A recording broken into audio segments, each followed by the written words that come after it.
toco em si é uma celebração, uma comunhão dos orixás com os adeptos dos terreiros.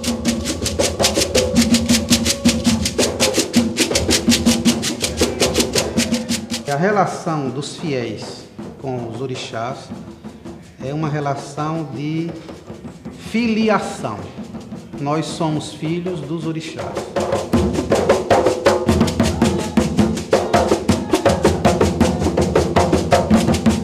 O orixá vinha à terra comungar aquele momento com os seus filhos de santo, como é chamado na linguagem comum.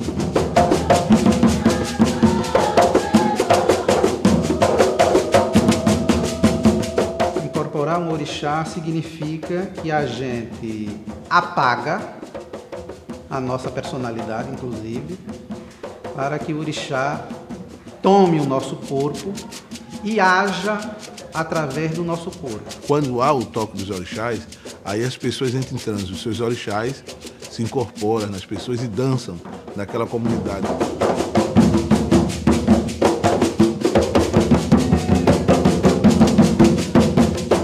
As religiões de matriz africana, dependendo da região do país, tinham nomes diferentes. No Rio Grande do Sul chamava-se batuque, no Maranhão tambor de mina, na Bahia candomblé, e em Pernambuco e alguns outros estados do Nordeste era chamado de Xangô.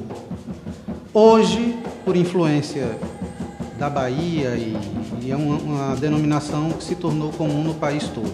Então, a religião dos orixás, genericamente, a gente chama de candomblé. É uma religião de culto a ancestrais. Inquices, orixás ou voduns são nomes diferentes que são dados aos ancestrais africanos cultuados nas religiões de matriz africana.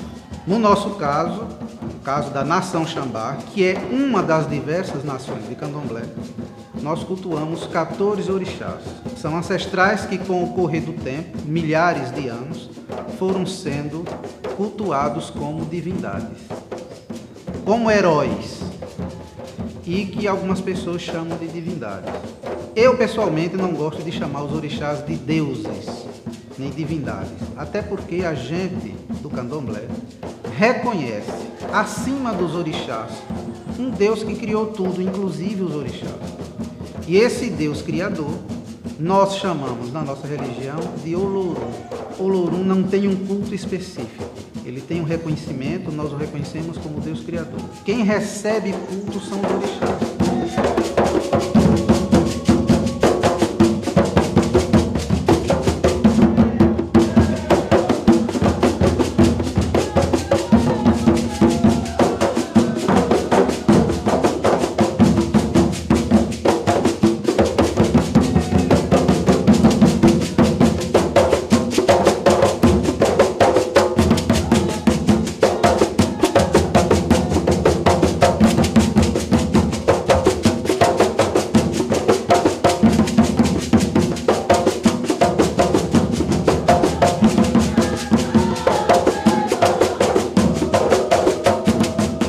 Tem o salão, onde é feita a solenidade, as danças, ritualidade. Aquele quarto, quando é o PG, ali é onde fica os orixás. Ali, como diz, é a casa propriamente dita do orixá.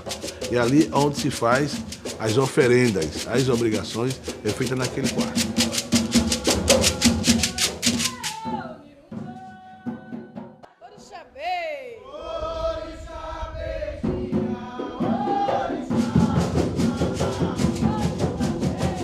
Originalmente na África, os cultuadores dos orixás, que eram seus ancestrais, cultuam os orixás como um parente antigo, histórico, mas um parente, um ancestral. No Brasil, o culto aos orixás vai sofrer uma série de adaptações. Aqui no Brasil é muito difícil que a gente encontre pessoas que possam se dizer descendentes diretos desses orixás, como a gente encontra na África. Então, a ascendência que nós temos dos orixás é uma ascendência espiritual. Então, nós somos filhos espirituais desse ou daquele orixá. E a expressão da nossa religião, da nossa relação com o orixá, ela se faz basicamente pelas oferendas. A nossa prática religiosa se faz pelas oferendas, sobretudo alimentares, que a gente faz aos orixás. E essas oferendas podem ou não ser resultado de sacrifício.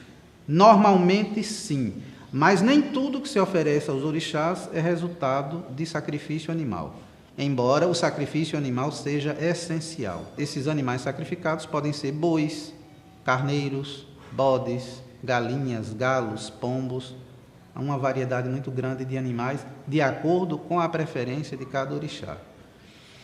E esse culto, através de oferendas, é complementado com uma festa, dada uma obrigação, sobretudo uma obrigação grande, de grande porte, com grande número de animais, faz-se uma festa que a gente chama de toque.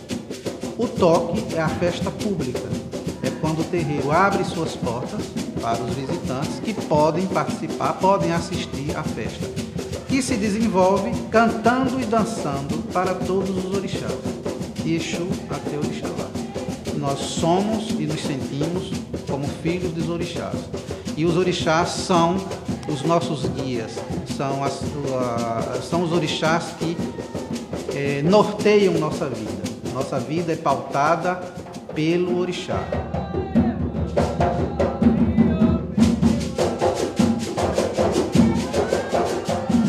As maiores autoridades dentro da religião são as mulheres, Dona Santa, Dona Lídia, minha mãe e outras mais. Dentro da hierarquia do orixá, o babalorixá, popular pai de santo, é um sacerdote, como é o padre na igreja católica, como é o pastor nos protestantes, como é o rabino na religião judaica e por aí vai. E aí, depois do pai de santo, também tem a mãe de santo. Eles dois, homem e mulher, são a maior hierarquia de uma casa. Só está abaixo dos orixás.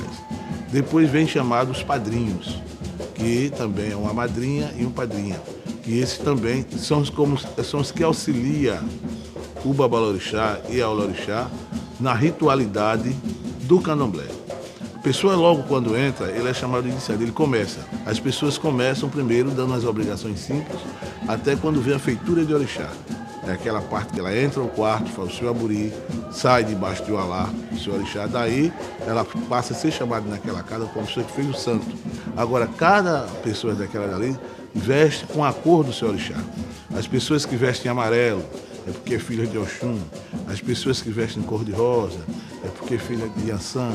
As pessoas que vestem azul é filha de Emanjá.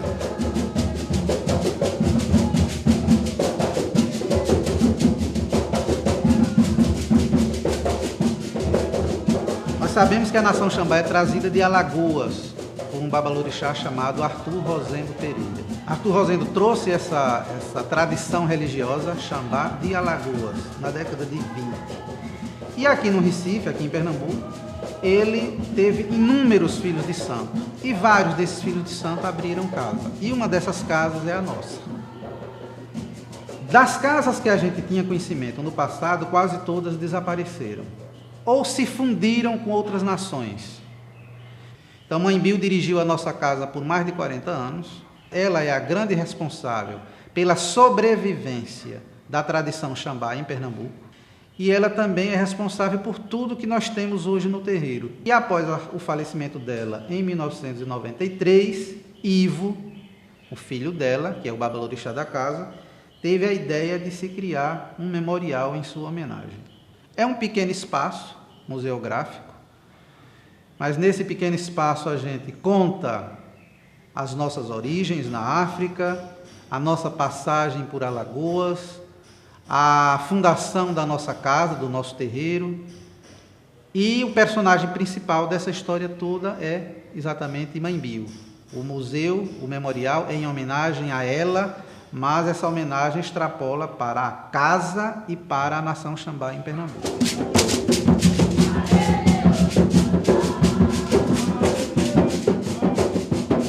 A religião significa também você socializar.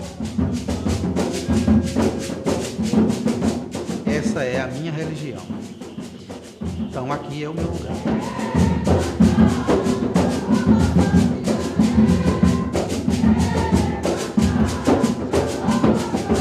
Obrigado.